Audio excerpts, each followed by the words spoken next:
Got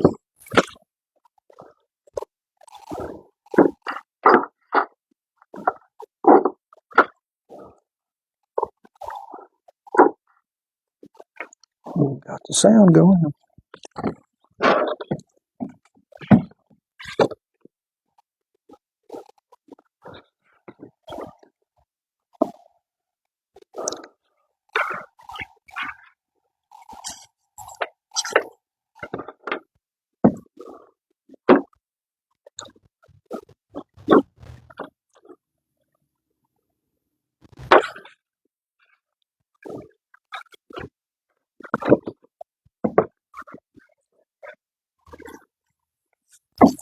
All right, welcome to the Zone's All Access, episode number 40. Today's guest is basketball coach Derek Shockley from Heritage Christian Academy. Before we begin, I need to thank the team of marketing partners who allow us to do what we do. We also have premier partners such as Stay and Play Doggy Daycare, Whitaker Insurance, Pizza Inn Tazewell, Clayton Homes of Middlesboro, Roland Veterinary Services, Value RX Pharmacy Tazewell, Harshside Bank, Walker & Walker Construction, Claiborne Health and Wellness, with communications, as always, provided by our friends at First Century Bank. All right, thank you for coming in. Let's get some background. Where are you from? I'm born and raised in Claiborne County, Harrods Porter community. Went to Springdale, SMMS, and the old Claiborne County High School. Yeah. Blue Devil. Yes, Blue Devil, not a Bulldog. Talk to us about your sports background. What did you play, or did you play any sports at all during, growing up? Basically basketball. From, I believe got to participate in the first year of junior pro in the county in about third grade. And played Springdale up to sixth grade. Of course, you didn't have seventh and eighth at Springdale at that time. Right. Played seventh and eighth grade at SMMS, and then played all 4 years junior varsity and varsity at Claiborne High. What did you take away from playing basketball? I take it as it helps you, when you get into real life, it helps you learn how to work with other people as a team. Mm-hmm. Whether it's somebody that, it's a whole lot different from participating with somebody that you know. And if you're in a public school setting or a team setting, you are working with kids that you may not be comfortable with. But through your process, you learn how to become comfortable and work as a team with people you may not have a similar background with. Right. And it seems to help later on when you get into the workforce and things of that nature, that, you learn how to cope with your differences. What was your favorite team? Did you have one? What was it? Basically college, UT. I'm not much on pro sports. Just born and raised a Tennessee fan. Yeah. What is your favorite athlete, or did you have a couple? Not necessarily.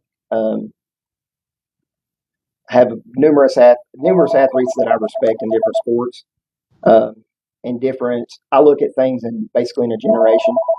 You have maybe a player in the Jordan generation, and then you may have a player in one of the newer generations. So I respect the athlete, how they perform on and off the court. I just knew you was going to say Michael Jordan. No.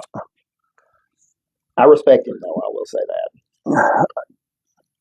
Did you, as a kid, ever think of yourself as being a coach? In my younger years, no. Once I got to high school, I got a whole lot of interest in the technical aspect of the game and the strategy of the game. And I would love to, when I was on the bench, I would love to sit there and analyze, what was our next play? How are we going to defeat this defense? How are we going to handle this offense? Was there any part of coaching that did anything draw you to being a coach besides just sitting there as an athlete on the bench, or was there something a little bit greater? Well, when we were in high school, Coach Eddie Donroe at Springdale, Yeah. invited us numerous times to come down and assist him with his elementary team. And there's just a sense of pride, or I don't know if pride's the word, but accomplishment for the child when you watch the kid that they walk in the gym and they're having trouble dribbling a basketball. And by the end of the year, they're dribbling between their legs, they're making passes, and you just watch their growth. And Yeah, or maybe struggling with life, and the sport helps them out. it I does. mean, a lot of athletes, the sport doesn't need some of the athletes, but some of the athletes need the sport a lot of times. They do. Uh, Some of them are. Some of them it's their escape from their everyday life. yeah, it It's is. I agree. What is your coaching philosophy, and what style do you want to play? my coaching philosophy. Don't get me wrong. We're out to win games. Uh, I don't want any doubt about that. But if we make progress from week to week, I like to see progress because everybody progresses at a different rate. Sure. You can't go in and expect the kid that just picked up a basketball a month ago to come out and be dunking by the end of the season. But, if we can make incremental steps and we come out at the end of the game, we did better than we did the game before, and we come out with no injuries. Yeah. I always say that's a win. How are you going to motivate your players to build that team chemistry that all good teams need? That can be difficult. Um, like I said earlier, when you have kids from different backgrounds, and sometimes the attitudes do not mesh. A lot of times attitudes don't mesh, especially when you start getting into the middle school kids and the hormones start flowing and the attitudes start growing. And what I try to do is I try to get them to leave their personal baggage at the door. When you come in the gym, you're a team. It doesn't matter what you are when you walk outside of that door. When you come in here, you're a team.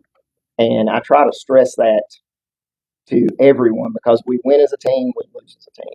So if you can't get along, where is our team going to be at?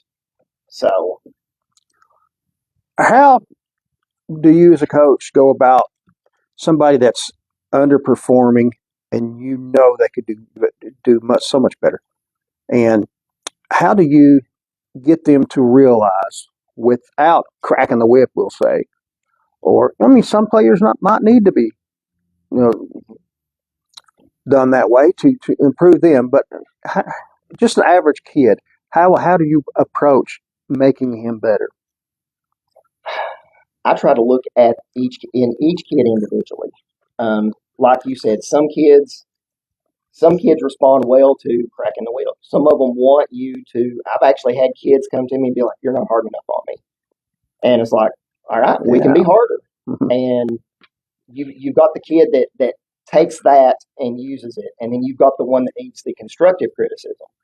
So I try to take it player by player, Yeah. because where we're at, we're dealing with multiple age levels and multiple ability levels. So, what works for one kid may not work for the other one. So I try to take it in a case by case basis, and screaming at a kid is something that I do not like to do. That I don't think that is very constructive. I like constructive criticism, and you can scream at the kid all day long, but if you don't show him what you need to do, they're not going to learn anything. Yeah, I've come across players that had to be done that way. And afterwards, we talked about how hard they was on you. And some of them said, I'd rather him be energetically criticizing me than to not. Mm-hmm. Because if they're not, they've given up on you. I've actually told my kids when they come in there, and some of them will look and go, "Why are you fussing at me?" And I look at them and I say, "When I quit fussing at you, that's when you need to start worrying. Yeah. That means that I've either given up on you, or I think that you've given up on me.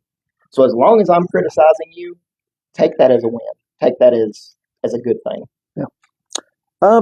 In this day of stats and analytics, are you involved in any of that? Well, at this level? I mean, do you pay attention to the stats or analytics at all, or just trying to teach the fundamentals? What say you? The past 2 years, I've only been doing this is only my third season doing this, and our team had to be pretty much built from the ground up because they had only had a team about 1 year prior to us taking over. They kind of went on hiatus. So when we started, we had to start with fundamentals. Some of the kids I've had that I've got this year, this is my third year. But when I got them, we spent the first year fundamentals. You have to crawl before you can walk. Yeah. And as we've gotten on, I've not been fortunate enough to have enough assistants to keep official stats, but I do record my games and go back and kind of watch them. Mm-hmm. And, we'll sit and have a film session every now and then, and I'll look and I'll be like, all right, here's how many times you did this. Here's how many times you did that. Would I love to have official stats? I would love it. Yeah. But, we do the best we can, and I do think stats are important. Okay, is playing time decided by effort alone in practice, or are there different things you look at? Effort is a big thing. I was taught when I played, if you didn't put forth the effort in practice, you're not going to put it forth in the game. You practice the way you're going to play. And I'm not going to penalize the kid that comes in and gives me everything he's got or she's got. Every single practice, they deserve playing time, maybe more than the kid that comes in, lollygags around, and wants to only show up and play games. Effort is big on me. If you give me your effort, I would rather have your effort than anything. Yeah. We talked about fundamentals. How do you make learning basketball fundamentals fun? It's difficult. My kids hate drills, and the first thing I hear when I say, "All right, we're fixing to do drills," is a collective groan. It's like, "Oh, here we go again." I try to make it into a game. I try to make it into a competition if I possibly can. Because if I can get two or more players of a similar level competing with each other, they want to get better. So that gives them something to work for other than just, hey, what's that score at the end of the game? Hey, I learned to do this before you did. And then the next one says, well, I learned to do this before you did, and have a friendly competition. Yeah. Okay, let's talk about your team this year. How's the boys team looking? Boys team's looking pretty good. I've actually had more players this year in my JV and varsity than I've had in years past. I've had some that decided to come out that hadn't, and we've been very fortunate. And like I said, a lot of the boys, I've had them. This is my third year with them, so we've kind of gotten a rapport, a relationship, and it's been nice to come in and not have to come in and learn everybody new. I've actually got to come in and see a bunch of familiar faces. Let's talk about the girls team. Girls team. I have been assistant with them the past 2 years, not actually the head coach. So all of my girls this year, I have had the ability to coach, or the opportunity to coach them for the past 3 years. This will be my third year with them. What I love about my girls this year, they come in, they're wanting to work. They're coming in, they're hungry, they're ready, they're wanting to learn. They're not complaining about me fussing at them. They're ready to all right, I want to learn how to do this. How can you teach me? And that's big when they want to learn. It is. Being a smaller type school, how hard is it to find players? It is difficult. And what are the challenges? The challenge is just body count in general. Our 8th grade classes in the school are usually single digits. Sometimes this year we've got one girl in 8th grade in the whole school. So I've got no 8th grade girls. So it's a challenge when you're in such a small school that there's just if the kids decide not to play, it's just difficult. But the opportunity that goes with it is when you're in a smaller school, everybody gets to play. So you decide you want to play, come on out, and I get the opportunity to work with some kids that otherwise might not get to do it because if they run a bigger school, they might get passed over. Hmm. But when I get them, they want to put forth the effort. I want to teach them. What are the strengths of the boys team and the girls team? Strength of the boys team is they have been playing. A lot of my guys have been playing together for, like I said, 3. Some of them actually 4 years together. But this will be their 3rd year with me, and they've got a really good chemistry. A lot of those guys do, and I've got a couple of guys that have come out to be team leaders, which is what I really, really wanted.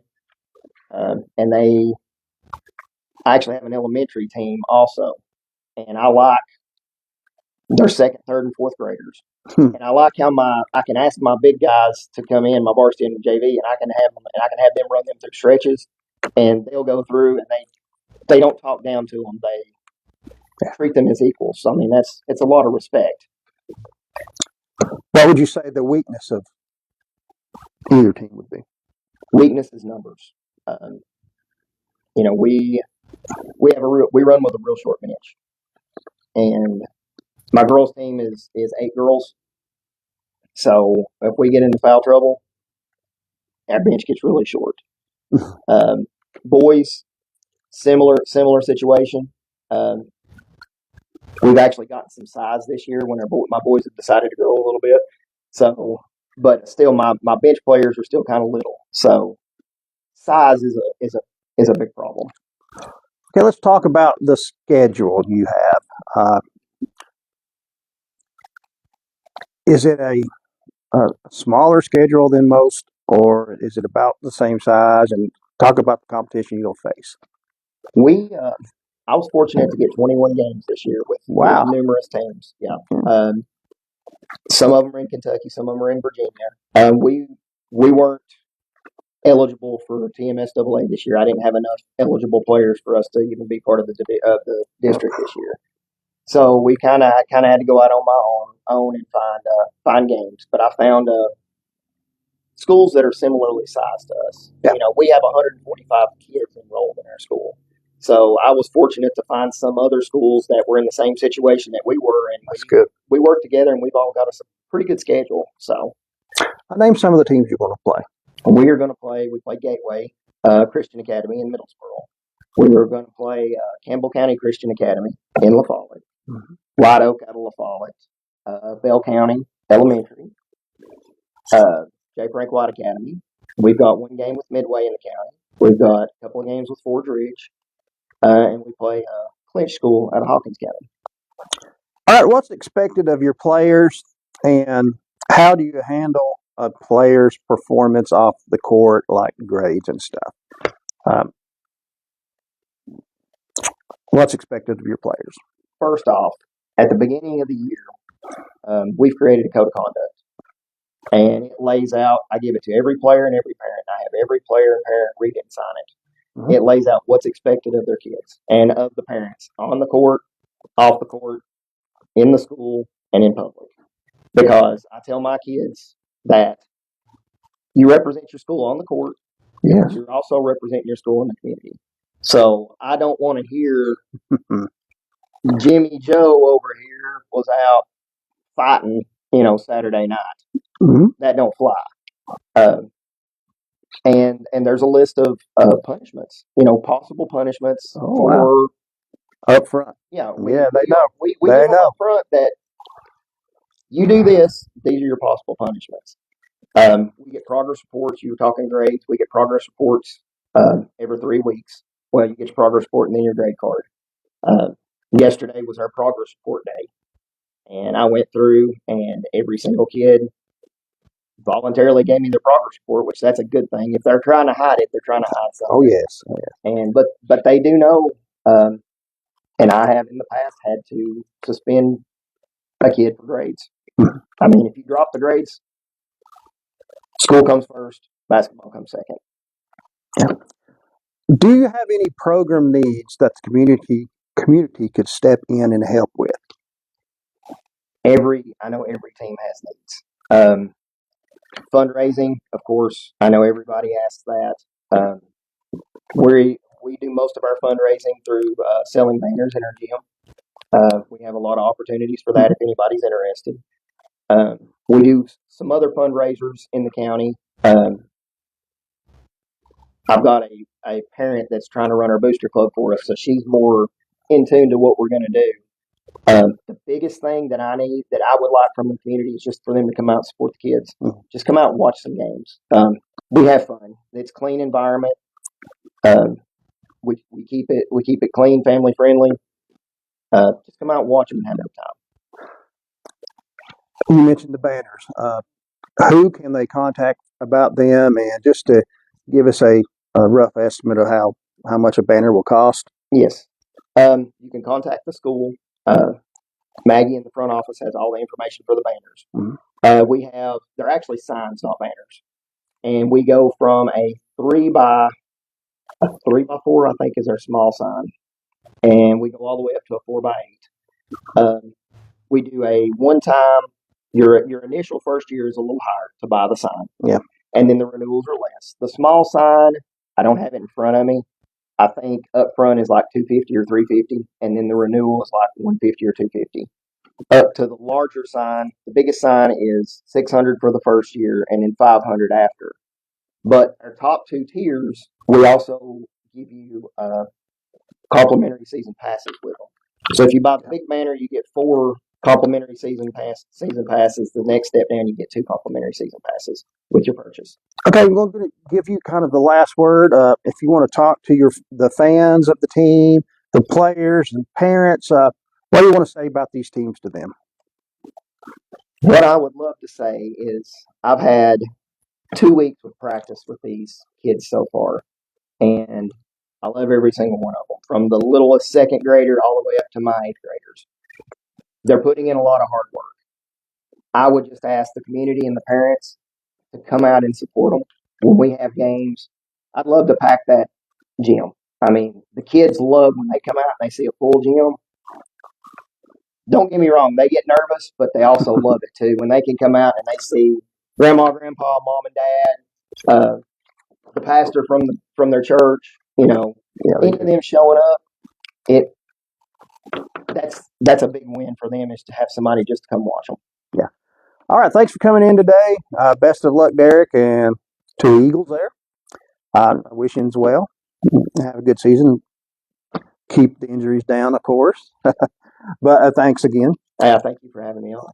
And thanks to everyone that watches or supports us in any way possible. I mean, just our partners and the kind words we get when we're out working. We love them all. And thank you to Rex Caleb's up here at the Sports Center. He offers his building to us. And it's hard to believe it's number 40, but it is. So God bless you all. We'll see you next time.